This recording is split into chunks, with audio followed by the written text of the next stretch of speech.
Welcome back, your day of truth. This is a quick, powerful word. A lot of times when you've been in the waiting for a promise, whatever it is you've been praying, waiting for the Lord from, waiting on the Lord for, and there's a whole message on that. But for those that have grown battle weary, those that are struggling with maybe one continued thought pattern of that would seem to oppose becoming against what you're praying for. It is a tactic of the enemy to steal your rest and to get you out of position, to bring fear, to steal your faith, to bring doubt, unbelief, and for some it'll be a place that hasn't been surrendered also. That's what we're getting to. Actually, in all cases, if there is a continued battle over, not saying the enemy won't, he'll always come to battle, but when you've surrendered something, when you truly have trusted the Lord and laid it down, there'll be a break to where it won't be the same. The battle won't be the same. It won't steal your joy. It won't get you out of rest. Let's kind of backtrack for a minute. In the garden, to eat from the knowledge of the tree of the knowledge of good and evil is to go into your own reasoning, even though, it was a tree, but essentially it's getting them off, and they went their own way. Instead of staying in the abundance of Papa, intending from the abundance, they let the seed of doubt that the enemy from the lion and devil come in. They received it as truth and left the abundance of Papa. They doubted his goodness as if he had spared anything for them. Anyway, so they believed a lie, went in doubt, which caused them to go into their own dust reasoning. Okay, now let's examine that a little further. What is below that surface? That's the obvious. What's below that? Pride. Now, Lucifer fell from pride. Pride comes before a fall. Pride would be there. It would be pride that you would, first of all, an entitlement too, to think that he's never spared anything, and for us, he did not spare his own son. Why would we not trust his abundance?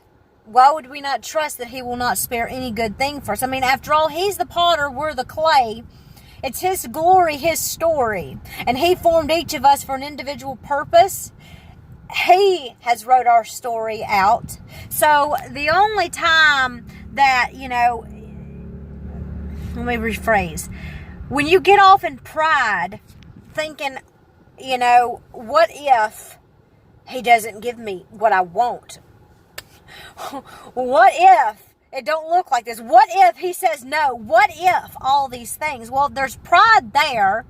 You're doubting his goodness there, he who didn't spare his own son, and you're not seeing truth, which is, if he didn't spare his own son for you, how will he not with you freely give you all good things? Now, key word here, good things.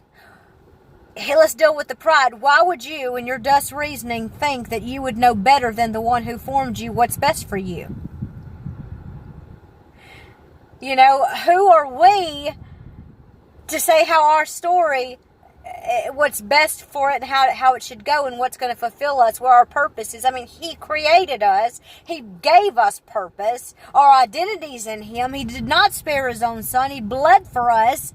He's given us all dominion, said go multiply, fill the earth. He created marriage, one woman, one man, male and female, go multiply, and made it pleasurable. I mean, come on, he's given us all things, good for the eye and pleasing for food. Hello.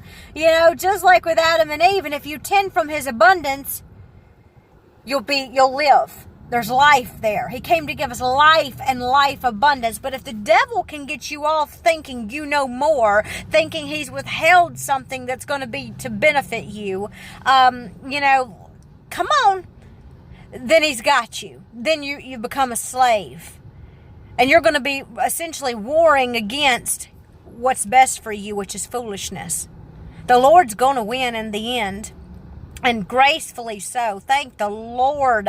He is so long-suffering and full of grace.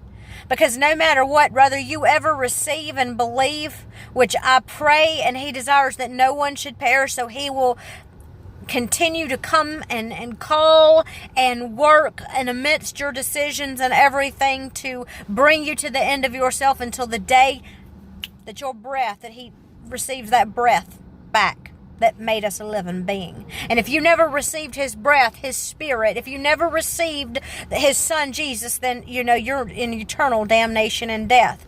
He doesn't desire that, but you have a choice. Now the devil, if he can keep you in doubt and keep you in your dust reasoning, going your own way, doubting the goodness of God, then you're forfeiting your inheritance, you're forfeiting your heritage, you're forfeiting your promises, and you've got idols that are dust and that are destroying you.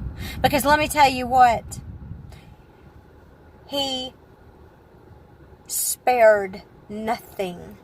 He's always given of His abundance. He is the perfect Father who delights in seeing His children delighted. But because He's the perfect Father, He knows what is best. He knows what He created us for, what we are purposed to do.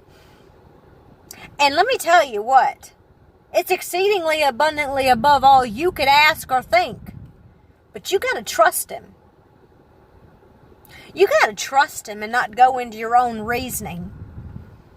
The moment that you surrender and say, I trust you, I know that anything that I could do on my own is but dust, death, and destruction. It will destroy me, but you came to give me life and life abundantly, and you bled your blood to do it.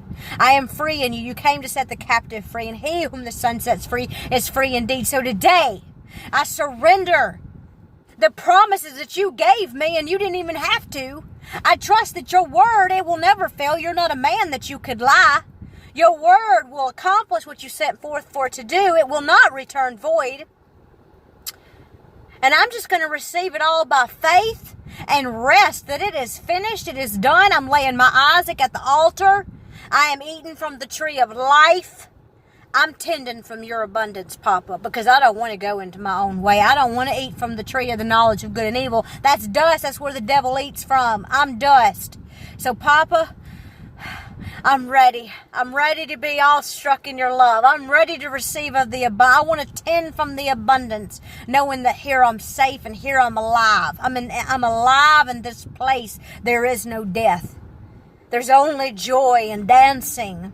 No matter what goes on around me, I'm secure when I tend from the abundance of you, Papa. And then in faith, you start shouting and jumping and rejoicing that the great stuff is coming, that the promises are coming forth. You shout and dance like you've already received them because they've been done in the Spirit. That's what faith does. See, it's not wait until you see it to rejoice. It's rejoicing before it gets to you. It's believing Him at His word, taking Him at His word, not trying to go as if you know better than the one who formed you and created all with just His word. I mean, come on. So, this has been your day of truth.